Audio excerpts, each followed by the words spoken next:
dressed them, cleaned for them, and kept their darkest secrets. But did you know many enslaved lady maids faced brutal consequences for even the smallest mistake? Stay with me to discover the hidden world of these women.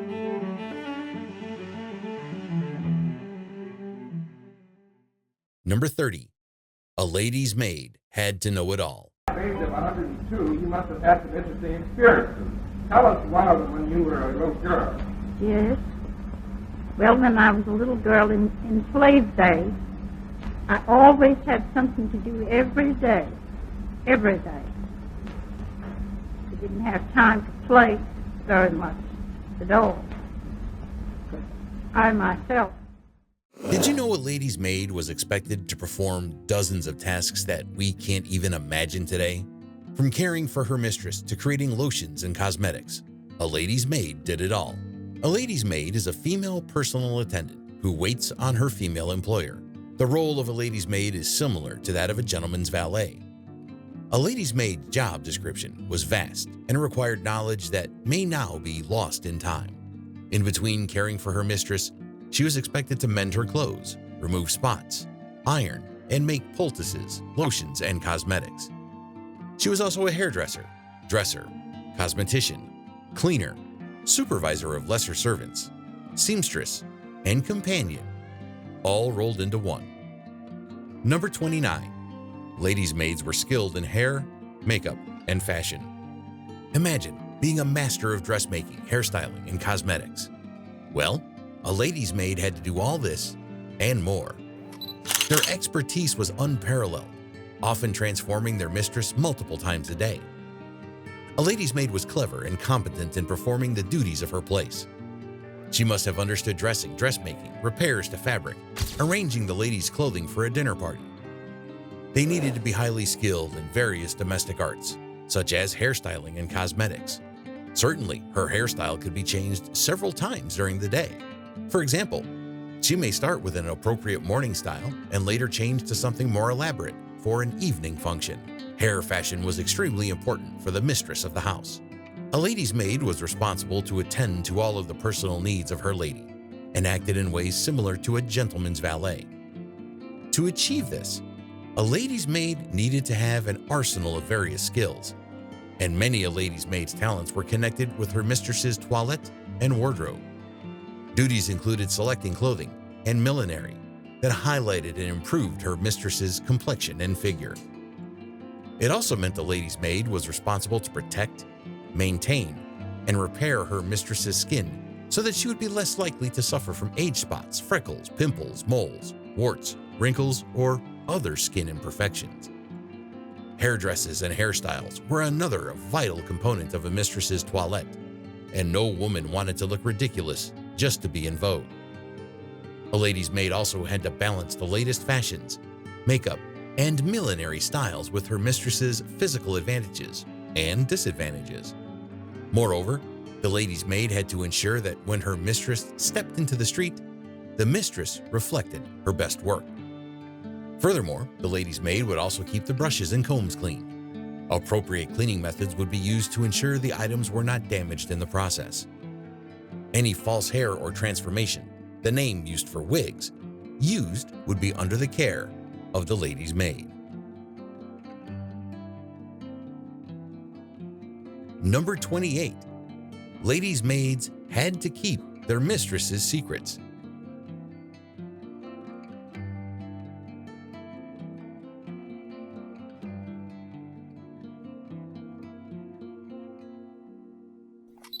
What if you knew every secret of the household, but couldn't say a word? For many ladies' maids, breaking the silence can mean the difference between life and death. Although the ladies' maids were responsible for many of the physical aspects of her mistress, she was first and foremost required to keep her mistress's secrets. This was because a lady's maid usually had a close relationship with her mistress and was involved with the family at an intimate level. This also meant that there were things the lady's maid needed to keep private. The lady's maid would be privy to delicate family matters and sensitive business information, requiring unwavering discretion and a commitment to confidentiality. In fact, Gossiping servants were said to belong to the bottom rung of society, and nothing destroyed a servant's reputation more thoroughly or swiftly than gossip.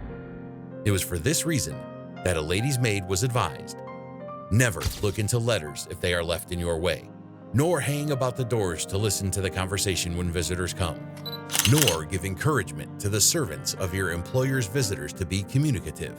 If you do not attend to these precautions and be prudent and circumspect, you will have every chance to get yourself into trouble.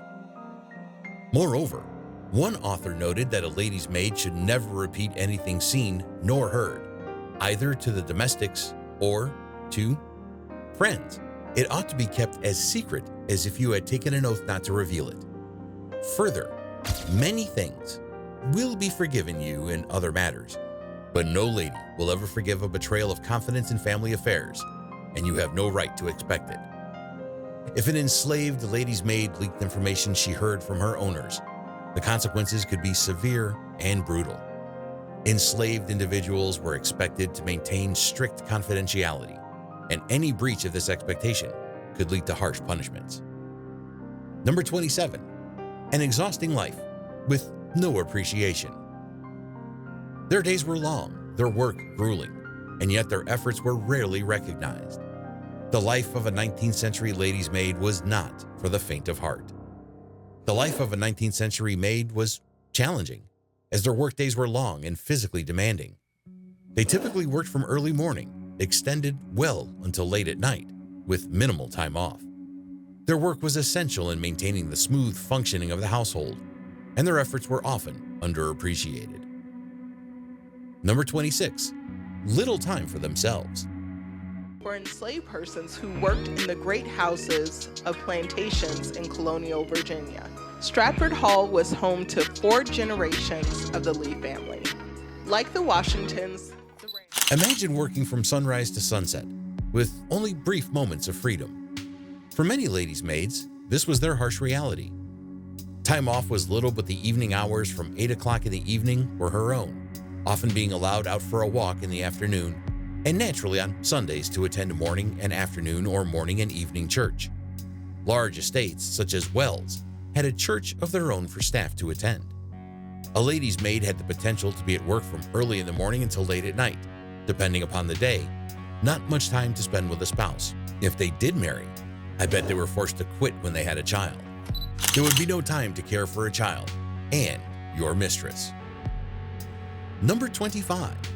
Ladies' maids were always on duty, no matter what. Ever wonder what it was like to be at someone's beck and call day or night?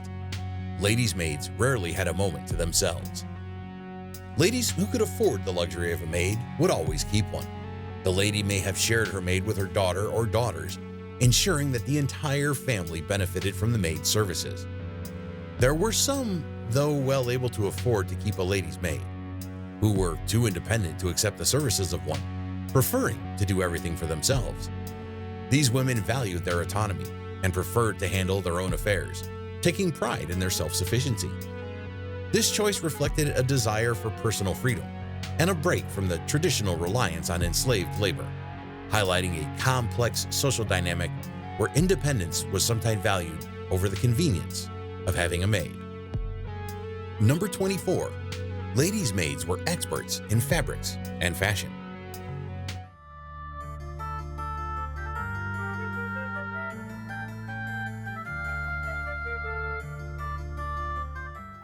Imagine being responsible for everything from fabrics to leather, even making entire outfits by hand. That's what these maids had to do.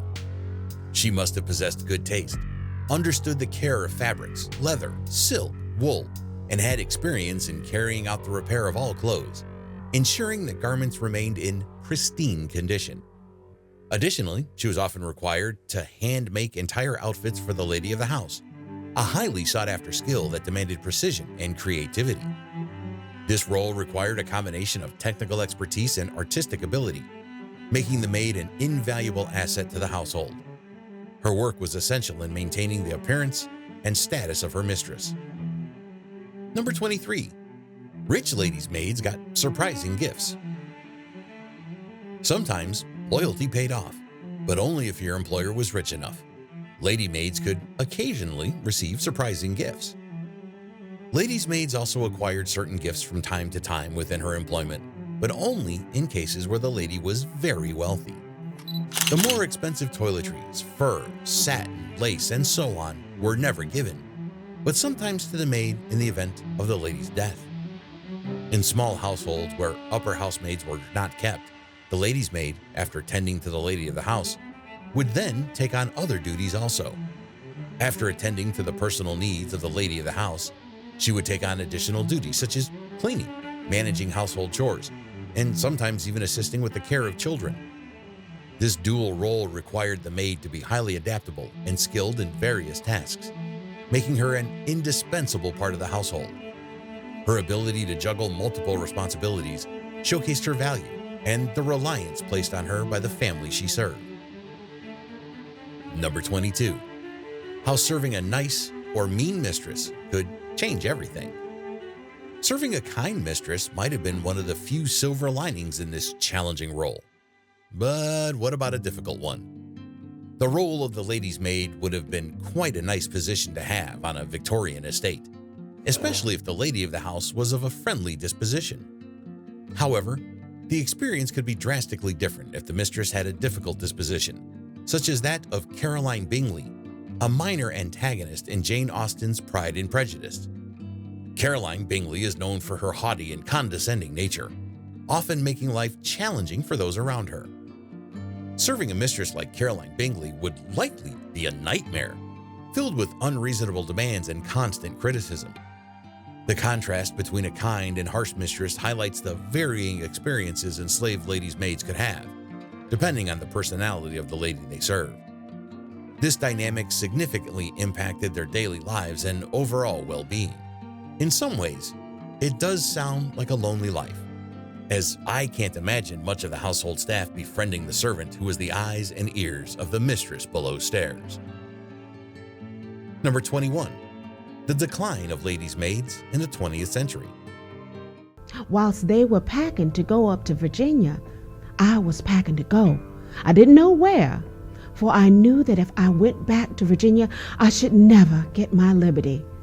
I had friends among the colored people of Philadelphia, my things carried there beforehand, and left Washington's house while they were eating dinner.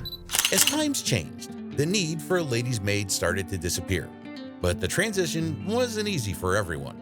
The early 20th century started to see a decline in the use of ladies' maids, though the contrast of the lives of the staff and family on these estates still intrigues. The assumption of freedom by domestic slaves shook white households in the spring of 1865 and into the fall, winter, and spring of 1866, cutting to the quick of Southern fantasies of devoted domestic servants. For the first time in their lives, elite women performed household tasks formerly delegated to enslaved women. For the first time, they entered the marketplace as employers of free labor, of washers, cooks, cleaning maids, and nurses. Nothing had prepared them for these roles. In the last month of her pregnancy, this realization hit Lizzie Roper as she began making preparations to hire a nurse, something she would not have had to worry about before the war. Roper called a friend for help in securing the services of Mary Jones, a black woman known to be an experienced nurse. Matters she would have previously taken for granted, she now had to consider. Would Jones be available at the time she expected to give birth? If so, how much would she charge? Roper could no longer assume the availability of a slave woman to help her, nor did she any longer have the option of ignoring market considerations. Forced to become an employer of free labor, Roper, unsurprisingly, objected to the entire process. It was provoking to be dependent upon these miserable free Negroes, she wrote. Number 20. Ladies' maids had high status among servants. 1808, when the United States abolished the transatlantic slave trade, in 1865, when it abolished slavery, enslaved peoples toiled on the plantations of Virginia. Those were not their only sites of labor, however. Ladies' maids might have been servants, but they ranked higher than most others. Their status in the household was unique and important. Menial jobs in the house, such as cleaning or laundry, would never be expected from the lady's maid. She was expected to hold a position of high rank on the staff hierarchy list. When downstairs in the staff quarters, The lady's maid would have been addressed and served much the same as the lady of the house would be upstairs and would sit at the top of the table in the servants' quarters. Number 19. A typical morning in the life of a lady's maid. Every morning began the same way for the lady's maid, with meticulous tasks for her mistress before she could even think of breakfast. Her first business in the morning will be to see that the housemaid has made the fire and properly prepared her lady's dressing room. She then calls her mistress, informs her of the hour, and having laid out all her clothes and carried her hot water to wash, she retires to her breakfast with the housekeeper and other principal servants. When her lady's bell rings, she attends to her in her dressing room, combs her hair for the morning, and waits on her till dressed, after which she folds and puts away her nightclothes, cleans her combs and brushes, and adjusts her toilet table. Number 18. Years of loyalty didn't always pay off. Years of loyal service could easily be erased by a change in household dynamics. The life of a lady's maid was unpredictable. Their contributions were rarely acknowledged or valued by their owners. After years of service, she hoped that her loyal and attentive companionship would be rewarded by her mistress or the family in her old age. Sadly, this was not always the case if a widowed husband remarried or a son with his own wife inherited the estate. One would imagine that if Sense and Sensibility, Mrs. John Dashwood would bring her own lady's maid in place of the widowed Dashwood's loyal maidservant. This change would underscore the precarious nature of the maid's position, where years of faithful service could easily be overlooked in favor of new allegiances. Such situations highlight the often unrecognized and undervalued contributions of these maids, whose lives were deeply affected by the whims of their employers. Number 17. The special role of a lady's maid in the household. While not as high-ranking as a lady's companion, being a lady's maid had its perks, including room, board, and a touch of respect from peers. Traditionally, the lady's maid was not as high-ranking as a lady's companion, who was a retainer rather than a servant, but the rewards included room and board, travel, and a somewhat improved social status.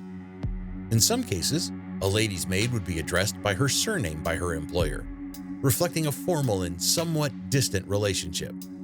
However, she enjoyed a degree of respect from junior servants, who would address her as Miss when in the servants' hall or during interactions with other households. This dual mode of address highlighted her unique position within the domestic hierarchy, bridging the gap between the upper echelons of the household staff and the lower ranks. The role offered a blend of responsibilities and privileges, making it a coveted position for many women seeking stability and a measure of social elevation. Number 16. No time off. Ladies' maids were always on call. Of the 16th century, like many other Italian regions, had developed its own distinctive fashion style. As a married woman, this young lady would have worn her hair up, but it was the fashion to allow the curls which framed the face to float. A lady's maid had to be ready at a moment's notice, no matter what time, day or night. There were no real breaks. A lady's maid had no set work hours. Her attention was devoted to her mistress's comforts and whims. This left her with little time to devote to her family or to visit them. Her schedule was erratic and changed at the last minute to accommodate unexpected house guests and family trips or travels. She was also expected to attend to her mistress after a late-night return from a ball or visit. Number 15. Ladies' maids traveled everywhere with their mistresses. From shopping to traveling, a lady's maid was by her mistress's side at all times, but there was one strict rule about how she dressed. During the day, she accompanied her mistress while shopping or walking. In this capacity, and while traveling by her mistress's side, she was expected to behave and dress appropriately, but never to wear clothes more fashionable than her employer. This balance was essential to maintain the social hierarchy and the distinction between servant and mistress. While traveling by her mistress's side, whether in the city or on longer journeys, the lady's maid's conduct and appearance were a testament to her training and the expectations placed upon her in her role. Number 14. Afternoon routine was getting the mistress ready. After the family's lunch, the lady's maid was responsible for getting her mistress ready for the rest of the day's events. About 1 o'clock, the family generally taken their lunch, and the servants their dinner. After this, she is again summoned to attend to her lady's toilet whilst dressing to go abroad. Number 13. Ladies' maids were skilled in needlework. A lady's maid wasn't just a servant. She also created beautiful ornaments and gifts for her mistress. Her skill in needlework was highly valued. If acquainted with the superior branches of needlework, she might afford her lady much gratification in presenting her, occasionally, with such trifles as will be acceptable and suitable ornaments for her person. This will evince her disposition to be grateful and to oblige, and this, combined with a feminine sweetness of temper and suavity of manners, cannot fail to be her for sure recommendation to the esteem of her superiors and others through all the various circumstances of life. Number 12. The dark truth. Ladies' maids often faced abuse. Enslavement, as has been made obvious by now, was inherently cruel to anyone subjected to it. But it's important for us to note the unique ways that men and women experience the institution in different ways because of their sex. Women's experiences under slavery gave them specific vantage points from which to observe what was happening around them, and also left them particularly vulnerable to some of the most horrific parts of the institution. Many enslaved ladies' maids faced horrifying realities, including sexual exploitation. This part of their lives was often ignored by history. Many faced sexual exploitation and abuse from their owners. Perhaps the circumstance that most separated household servants from other enslaved people was their daily, almost constant interaction with white enslavers. This made enslaved women and girls especially vulnerable to sexual predation by male enslavers, their sons, overseers, and male guests. Female slaves had no legal right to refuse unwanted sexual advances. Rape of a slave was not considered a crime. White men often justified their actions by claiming that the women were, after all, their property, or that black women were more passionate than white and hence more willing to comply with sexual demands. Whatever the justification, slave women were frequently forced to submit to sexual mistreatment or punished for their refusal or resistance. This was most famously the case with Sally Hemings, an enslaved household servant of Thomas Jefferson, who is believed to have fathered at least 6 of Hemings' children. The 1860 federal census counted 460,000 mixed-race men, women, and children, the vast majority of whom lived in the South, a circumstance that clearly points to systematic abuse of black women and girls. Number 11. Ladies' maids were the boss of other servants. Ladies' maids weren't just personal attendants. They also had to manage and supervise other servants, making sure the household ran smoothly. It is her business to see that the housemaid or chambermaid empties the slops, keeps up the fires both in this and the bedroom, if wanted, and keeps the rooms in perfect order. The lady's maid acts as a supervisor, ensuring that the housemaid or chambermaid adheres to the high standards expected in a well-run household. Her role is pivotal in maintaining the smooth operation of the home, as she coordinates various tasks and ensures that everything runs seamlessly. By overseeing these duties, the lady's maid contributes significantly to the household's comfort and efficiency, reflecting her indispensable role within the domestic staff hierarchy. Her attention to detail and ability to manage others are key aspects of her position, highlighting her importance in the daily functioning of the household. Number 10. Evening prep, a lady's maid's daily task. Once the day's activities were over, a lady's maid wasn't finished. She had to prepare her mistress for the evening too. She lays out and prepares the several articles that may be required for dinner or evening dress, and afterwards employs herself at needlework in her own room or in her other avocations till her mistress returns to dress for dinner, perhaps about 5. When she attends her for that purpose, and having done this, it may happen that no further attendance on her mistress's person will be required till she retires to bed. Meanwhile, she employs herself at needlework, as in the morning, more else in the various occupations of getting up the fine linen, gauzes, muslins, cambrics, laces, and washing silk stockings, taking the spots or stains out of silks. Number 9. Life wasn't easy for ladies' maids after freedom. Shed light on a little-known aspect of this St. Louis Gilded Age family. They are the stories of the servants who worked for the Campbells in the 19th and 20th centuries. After emancipation, the lives of enslaved lady maids didn't necessarily improve. Finding work and navigating a new reality was extremely difficult. After emancipation, many struggled to find work and faced continued discrimination. The assumption of freedom by domestic slaves shook white households in the spring of 1865 and into the fall, winter, and spring of 1866, cutting to the quick of Southern fantasies of devoted domestic servants.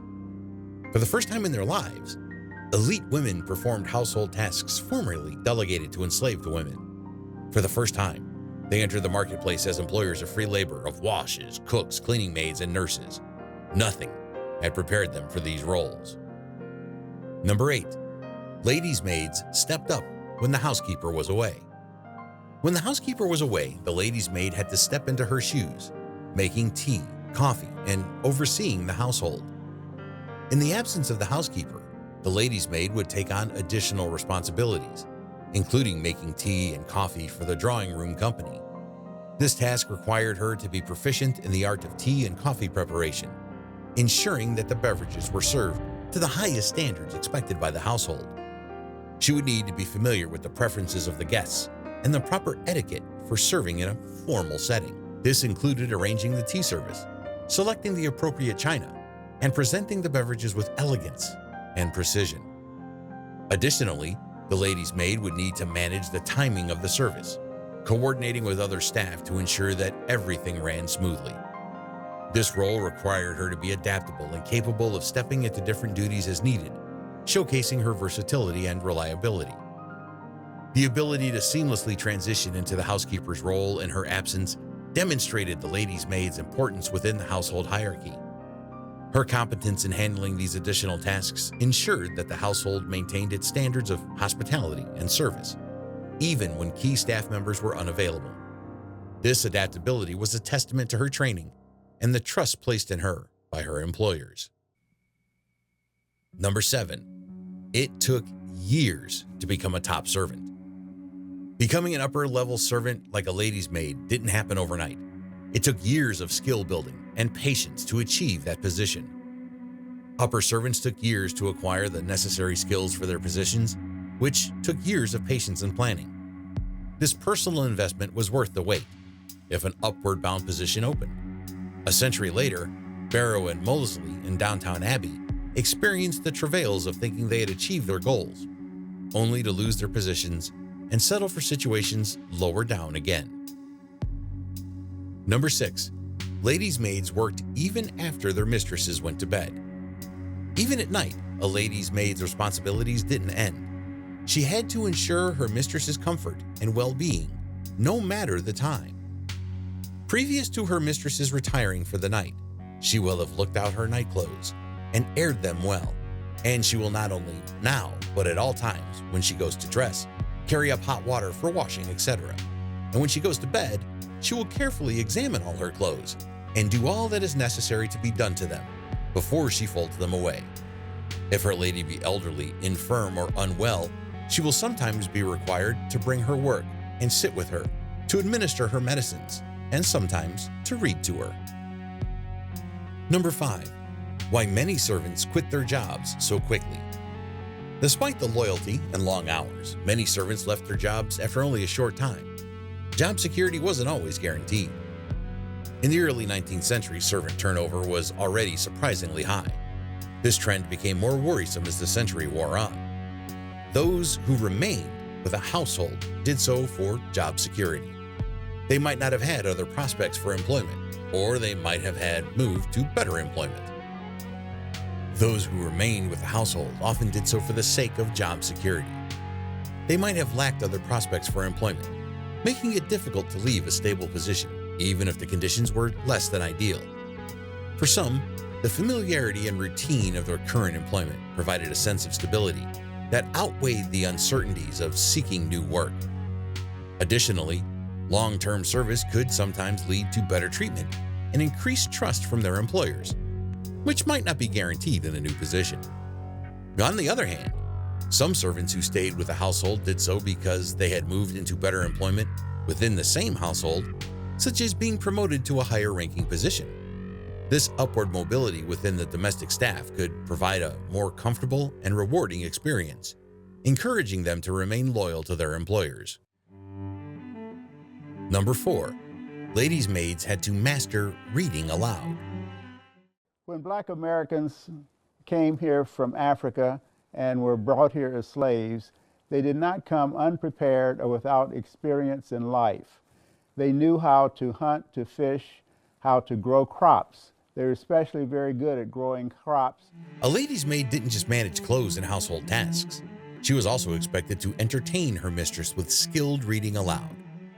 At her leisure, practice reading aloud from the best author, as it is important to acquire a proper style and manner of reading in all the varieties of poetry or prose, ode or epistle, comedy or sermon. The goal was to avoid the dull monotony often associated with schoolgirl recitations and the formal affectation of pedantic readings.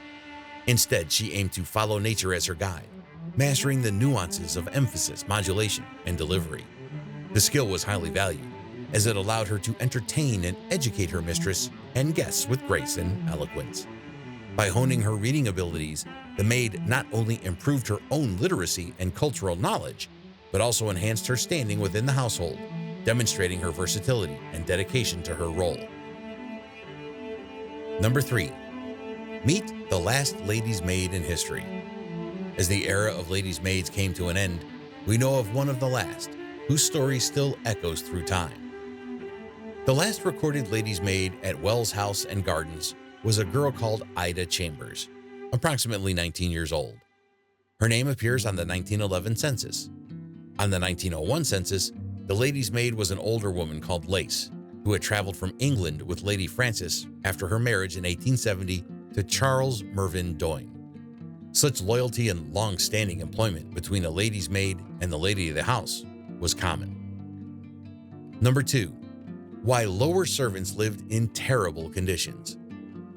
Lower servants, unlike ladies' maids, faced harsh conditions, including cramped living spaces and physically demanding work.